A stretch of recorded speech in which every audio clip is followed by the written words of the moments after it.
अस्सलाम वालेकुम। शान ज़ायक़ा में आप सबको खुशामदीद। आज मैं आपके लिए लेके आई हूँ बकरे के पाए की रेसिपी, जो कि इंतहाई लजीज और जायकेदार बनते हैं। आजकल मौसम भी सर्दियों का है।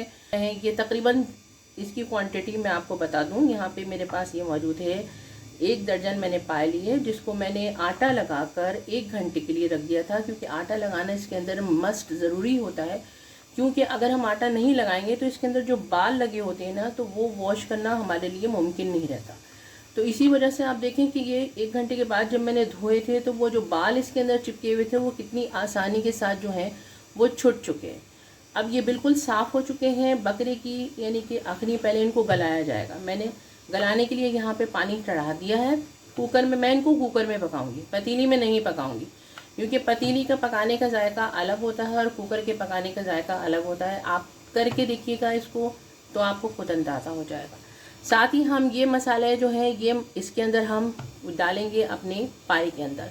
यहाँ पे मेरे पास मौजूद है 1 लहसुन की पोती, हाफ टी स्पून नमक, चंद लौंगे, चंद गोल मिर्चें, यहाँ पे 2-3 टुकड़े दालचीनी के, 2 साबुत इलायचियाँ, 1 तेज़पात और 1 मेरे पास छोटी प्याज। ये मैं इसके अंदर छोड़ दूँगी। साथ ही मैं आपको ये भी बता दूं, जो इसके लिए हम शोरबा तैयार करेंगे वो हमारे पास मौजूद है यहाँ पर 1 कप ऑयल। आप अपने, कुछ लोग ज़्यादा खाते हैं, कुछ लोग कम खाते हैं, लेकिन मेरे हिसाब से 1 कप ऑयल जो है वो सही है इसके लिए, क्योंकि ये 1 दर्जन पाए हैं।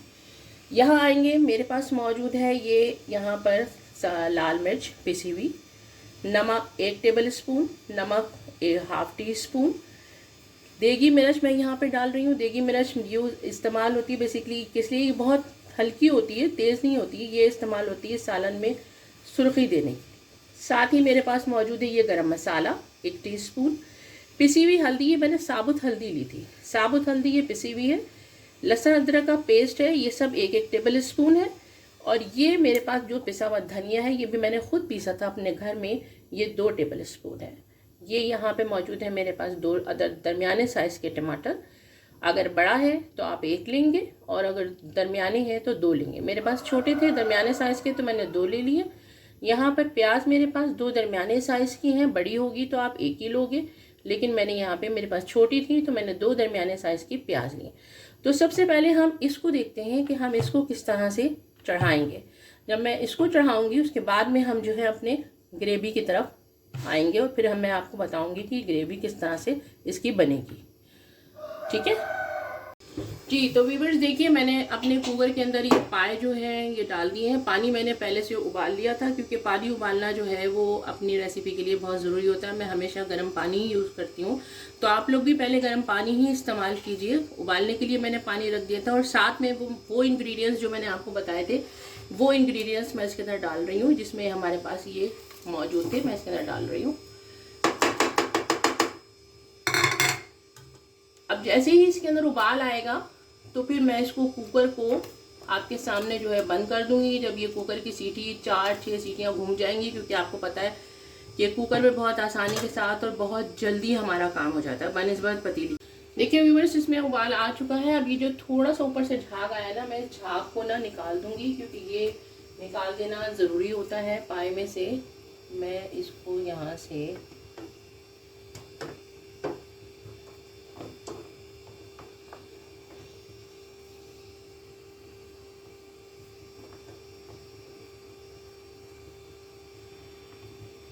अच्छा, एक चीज़ का ध्यान करिएगा कि जब आप कुकर में पकाएं ना, तो इसके साथ ही ना आप इसमें ना तकरीबन थोड़ा सा 1 टेबल स्पून जो है ना, वो इसके अंदर ऑयल भी डाल दीजिए। उससे क्या होता है कि ये ऑयल डालने से हमें ये फ़ायदा पहुंचता है कि ये कुकर के सुराख से जो है ना बाहर नहीं आता।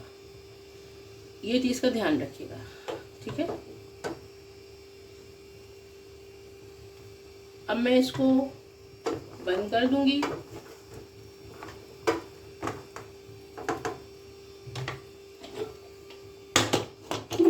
ये देखें, मैंने अपना कुकर बंद कर दिया है। जब इसकी 4-6 सीटियां घूम जाएंगी, फिर मैं आपको दिखाऊंगी। पाए ये गल जाएंगे, तकरीबन मिनिमम समझ लीजिए आप मुश्किल से 20 से 25 मिनट लेंगे, क्योंकि बकरे के पाए बहुत आसानी के साथ और बहुत जल्दी गल जाते हैं। ये 20 से 25 मिनट लेंगे।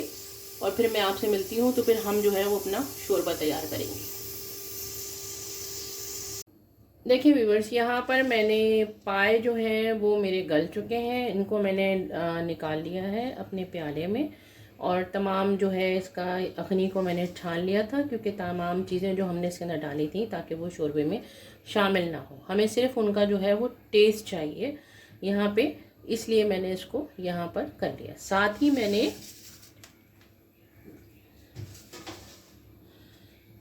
मैंने आपको बताया था कि टमाटर और प्याज मैंने यहाँ पर ग्राइंडर में जो है ये पीस लिया है। अच्छा, एक इंग्रेडिएंट मैं आपको बताना भूल गई थी, वो मुझे याद नहीं रहा था, ये दही है। तकरीबन 200 ग्राम से ये थोड़ा कम है। देखें, इसको भी हम इसमें यूज़ करेंगे। तो सबसे पहले मैं डालूंगी ऑयल। ये तकरीबन 1 कप के बराबर ऑयल है, यानी 200 ग्राम आप समझ लीजिए, ठीक है।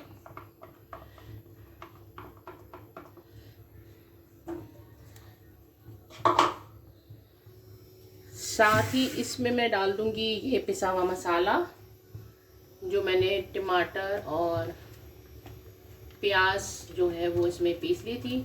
आपको तमाम अज्जा जो है वो डिस्क्रिप्शन बॉक्स में बासानी मिल जाएंगे, कितनी क्वांटिटी में क्या थी। अगर आपसे कोई चीज़ मिस हो गई है तो आप बासानी वहाँ से देख सकते हैं, ठीक है।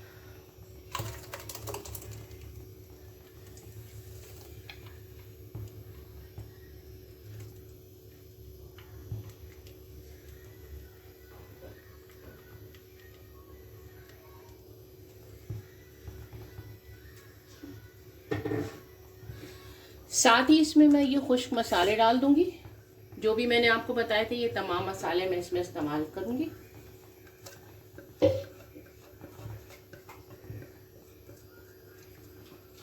अच्छा, एक चीज़ का ध्यान रखिएगा कि मैंने नमक जो है ना वो पाए में भी इस्तेमाल किया है।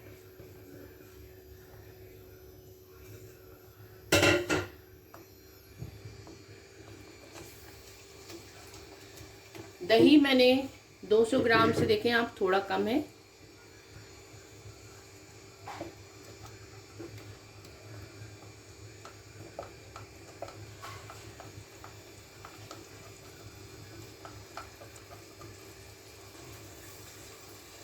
अब मैं अपना मसाला ये भून रही हूँ। जैसे ही ये भून जाता है तो फिर हम इसके अंदर अपने पाए जो है वो डाल देंगे।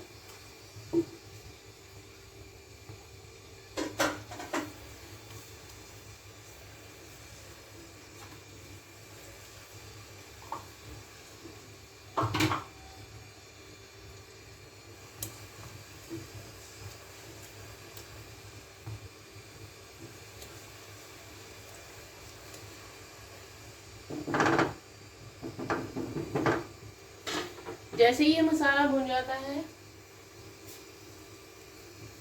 ये थोड़ा सा टाइम लेगा भुनने के लिए।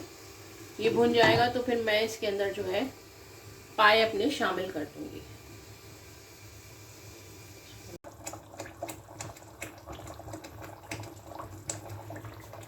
जी तो व्यूअर्स, देखिए मेरा मसाला तकरीबन भुन चुका है, ऑयल भी ऊपर आ चुका है। आप ये देखिए, इस तरीके से ये तैयार हो चुका है। अब मैं इसके अंदर जो है पाए का जो मैंने गला लिए थे वो मैं इसमें शामिल कर दूँगी।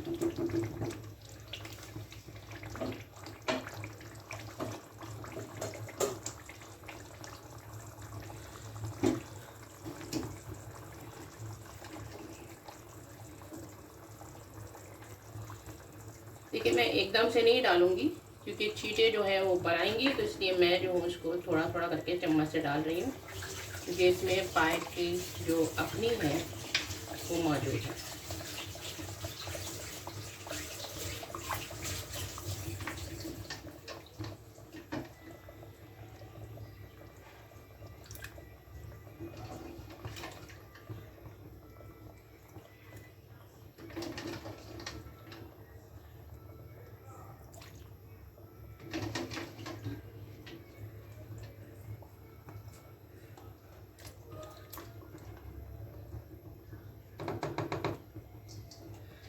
अब मैं आसानी से डाल दूँगी क्योंकि ये कम हो चुका है, तो मैंने बआसानी इसके अंदर डाल दिया।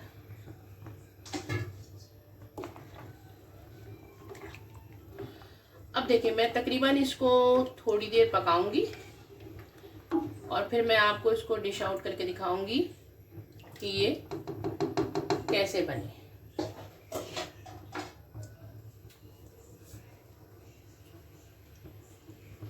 आँच स्लो रखनी है, धीमी आंच पर हमें इसे पकाना है थोड़ी देर।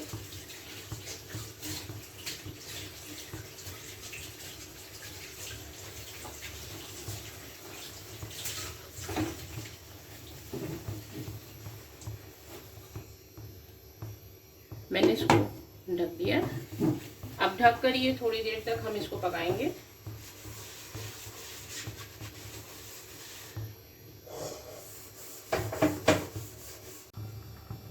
देखिए व्यूवर्स, मैंने इसको डिश आउट कर दिया है।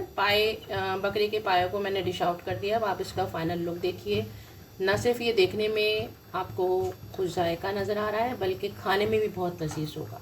आप ये रेसिपी ट्राई ज़रूर कीजिएगा और फिर मुझे बताइएगा कि कैसी लगी आपको मेरी ये रेसिपी। आई होप बहुत अच्छी बनी है ये रेसिपी, और इंशाल्लाह नेक्स्ट रेसिपी में फिर आपसे मुलाकात होगी। इजाज़त दीजिए, अल्लाह हाफ़िज़। अपना बहुत ख्याल रखिएगा और साथ ही मुझे दुआओं में याद रखिएगा।